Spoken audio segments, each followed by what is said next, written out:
So guys, wait mo, may tama na naman yung green cell natin.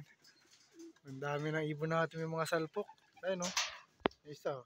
Ano, angat yung pa, salpok. Ito pang isa. Ayun o, angat din yung balahibo. Ayun pa yung isa. Sana ba?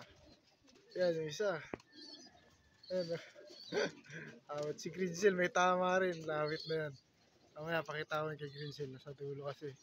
Hindi makita. Ito rin, pilay-pilay rin to. Awit yan. Dami nating ibon may salpok. Ano ba yung isa? Ayan si green cell, yung tama na green cell. Ayun. Tabunan, wait lang. Ayan.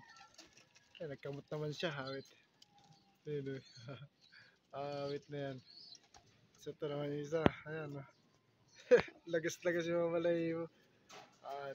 Ubusin talaga yung young birds natin ng mga salpok